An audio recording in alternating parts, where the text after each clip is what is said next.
Gold trusted gold buyers తాకట్టులో ఉన్న బంగారాన్ని విడిపించి ఈ రోజు ఉన్న మార్కెట్ ధరకే కొనబడును. మరిన్ని వివరాలకు సంప్రదించండి 7771077720. ఎలక్షన్ ఆంధ్ర క్రికెట్ అసోసియేషన్ అధ్యక్ష మిగతా పదవులన్నిటికీ వాళ్ళ ఎన్నికలు జరిగినాయి.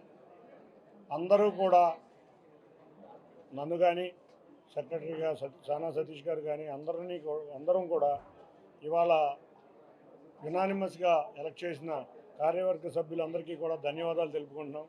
వారు మా మీద ఉంచిన నమ్మకాన్ని తప్పకుండా రాబోయే 3 సంవత్సరాల కాలంలో ఆంధ్ర క్రికెట్ అసోసియేషన్ క్రికెట్ అభివృద్ధిలో, క్రికెట్ క్రీడాకారులకి మెరుగైన సౌకర్యాలు కల్పించడంలో, అంతేకాకుండా క్రికెట్కి సంబంధించిన ఇన్ఫ్రాస్ట్రక్చర్ డెవలప్మెంట్లో, అన్నిటికన్నా ముఖ్యంగా ఎక్కువ మంది ఇంటర్నేషనల్ ప్లేయర్లుగా ఐపీఎల్లో ఆడే విధంగా కావాల్సిన సపోర్ట్ స్టాఫ్, కోచ్లకి ఇవన్నీ కూడా మేము దగ్గరుండి వాటికి అన్నిటికీ మెరుగైన సౌకర్యాలు కల్పిస్తామని తెలియజేసుకుంటున్నాం. అన్నిటికన్నా ముఖ్యంగా మేము ఏపీఎల్ కూడా కండక్ట్ చేస్తున్నాం. ఈ ఏపీఎల్ కూడా చాలా బ్రహ్మాండంగా జరుగుతుంది. ఐపీఎల్ జరిగిన రీతిలోనే విశాఖపట్నం స్టేడియాన్ని తయారు చేయడం జరిగింది. అక్కడ ఉన్న క్రీడా అభిమానులందరూ కూడా రోజు రోజుకి అక్కడ ఏపీఎల్కి ప్రేక్షక ఆదరణ పెరుగుతుంది. ఇంకా లాస్ట్ 11 నెలలుగా మాకు వచ్చిన అవకాశం, ఈ ప్రస్తుతం ఎపెక్స్ బాడీలో ఉన్న వాళ్ళు విష్ణుకుమార్ రాజు గారు కానీ, ప్రశాంత్ గారు కానీ, మొత్తం అందరికీ కూడా ప్రత్యేక ధన్యవాదాలు. ఈ ఎపెక్స్ బాడీ 11 నెలల్లో చాలా విప్లవాత్మకమైన నిర్ణయాలు తీసుకున్నాం. వైజాగ్ స్టేడియం రెనోవేషన్ దగ్గర నుంచి, ఏపీఎల్ కొత్త టీముల్లో పెట్టడం దగ్గర నుంచి, అదేవిధంగా ప్రతి జిల్లాకి వచ్చే నిధులు 20 లక్షల నుంచి 40 లక్షలు మార్చడం వరకు, అలాగే కొంతమంది ప్లేయర్స్ని ఇంగ్లాండ్ పంపించడం, ఇలా కొన్ని విపులమైన నిర్ణయాలు తీసుకోవడంలో మా ఎపెక్స్ పూర్తిగా సహకరించింది. అదేవిధంగా ఆంధ్ర క్రికెట్ అసోసియేషన్ అంటే ఏ విధమైన గొడవలు లేకుండా చాలా డిసిప్లిన్గా, గవర్నెన్స్గా, వెరీ క్లీన్ గవర్నెన్స్తో జరుగుతుందని, అది ఎప్పటి నుంచో అలాగే జరుగుతుంది, అదే కంటిన్యూ చేస్తామని చెప్పి ఈ పత్రికాముఖంగా విన్నవించుకుంటున్నాం. ఆంధ్ర క్రికెట్ అసోసియేషన్లో అత్యంత ఉన్నతమైన పదవులు అంటే పార్లమెంటు, ఒకరు లోక్సభ, రెండో వారు రాజ్యసభ. లోక్సభ నుంచి ప్రాతినిధ్యము, విజయవాడ నుంచి ప్రాతినిధ్యము లోక్సభకి వహిస్తున్న కేశినేని చిన్ని గారికి, అట్లాగే గౌరవ పార్లమెంట్ సభ్యులు రాజ్యసభకి సానా సతీష్ బాబు గారు, వారు సెక్రటరీ గాను, అట్లాగే గౌరవ ఎంపీ గారేమో ప్రెసిడెంట్ గాను, అట్లాగే ఎంతో క్రికెట్ మీద అనుభవం ఉన్న విజయ్ కుమార్ గారు చిత్తూరు డిస్ట్రిక్ట్ క్రికెట్ అసోసియేషన్ నుంచి, అట్లాగే ఎంతో ఏదైతే టెక్నికల్గానే కాకపోయినా ఫైనాన్షియల్ ప్రతిదానికి ఇంపార్టెన్స్, ఫైనాన్స్ని కంట్రోల్ చేసి ఫైనాన్స్ని ఏ విధంగా మనం ఖర్చు పెట్టాలా అనే ఉద్దేశంతో మంచి పేరున్న శ్రీనివాస్ గారు, అట్లాగే దంతు విష్ణు గారు, ఈ యొక్క మంచి ఎపెక్స్ టీము ఎన్నుకోవటము అందరికీ కూడా డిస్ట్రిక్ట్ క్రికెట్ అసోసియేషన్స్, క్లబ్స్కి అందరికీ కూడా శుభపరిణామం. ఎస్ఈఏ నూతన కార్యదర్శి సానా సతీష్ మనతో మనం ఒకసారి మాట్లాడుతుంది.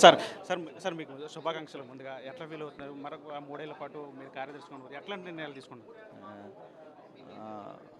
ఈ 3 సంవత్సరాల పాటు మేము వీఆర్ ఫోకసింగ్ ఆన్ క్రికెట్ అండి, cricket infrastructure and rural development, ఈ 2 వాటి మీద ఫోకస్ చేయదలుచుకున్నాం. దీని ప్రకారం మేము ఆంధ్ర క్రికెట్ అసోసియేషన్ని ఈ ఆలోచన విధానంతో ముందుకు తీసుకెళ్తాం. ప్రత్యేక ప్రణాళికని మీకు ఒక వారం 10 రోజుల లోపల మా పాత్రికేయ మిత్రులందరినీ పిలిచి మేము ఎలా వెళ్తున్నాం ఏంటి అన్నది మీకు తెలియజేస్తాం. ఇప్పటికే మీరు చాలా విప్లవాత్మక నిర్ణయాలు తీసుకున్నారు. గత రాబోయే 3 ఏళ్ల పాటు ఎట్లాంటి నిర్ణయాలు తీసుకుంటారు? ముఖ్యంగా గ్రామీణ ప్రాంతాల్లో ఉన్నటువంటి టాలెంట్ ఉన్న యువకుల్ని వెలికి తీయడానికి ఎట్లాంటి కార్యక్రమాలు చేస్తారు? గ్రామీణ ప్రాంతాల కోసం మేము ఒక డిఫరెంట్ విధానంతో ఆలోచిస్తున్నామండి. యాక్చువల్గా మనకి నిజంగా ఇప్పుడు ఆంధ్ర క్రికెట్లో స్పీడ్ బౌలర్స్ చాలా తక్కువగా ఉన్నారు. దానికి సెపరేట్ అకాడమీ పెడదాం అనుకుంటున్నాం. స్పీడ్ బౌలర్ హంట్ అని చేస్తున్నాం. ఇలా గ్రామీణ ప్రాంతంలో ఎవరు అలవాటు లేని వాళ్ళు కూడా వాళ్ళు బలంగా ఉండి బాల్ చేయగలరు అన్నది వాళ్ళని ఎలా పైకి తీసుకురావాలని చెప్పేసి ఒక డిఫరెంట్ టాలెంట్ విధానం పెడుతున్నాం. ఈ నెల 28 నుంచి అది అమల్లోకి వస్తుంది.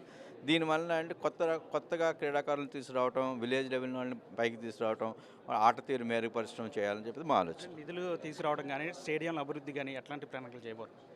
నిధులు బీసీసీఐ బాగా సపోర్ట్ చేస్తుందండి. మనం ఏ విధమైన ఇన్ఫ్రాస్ట్రక్చర్ కట్టినా కూడా వాళ్ళు బాగా సపోర్ట్ చేస్తారు. నిధులకి ఏ విధమైన ఇష్యూ లేదు. అమరావతిలో కొత్త స్టేడియం కట్టి తీరుతాం. నిన్న రాష్ట్ర వ్యాప్తంగా ఉచిత మహిళల బస్సు పథకం ప్రారంభమైంది. దాని మీద నిన్న వైసీపీ నాయకులు మాట్లాడుతూ కొన్ని కామెంట్లు కూడా విమర్శలు కూడా చేస్తున్న పరిస్థితి. ఒక పక్కన మహిళలందరూ ఆనందం వ్యక్తం చేస్తుంటే వైసీపీ మాత్రం విమర్శలు చేస్తాను. ఎట్లా చూస్తారు?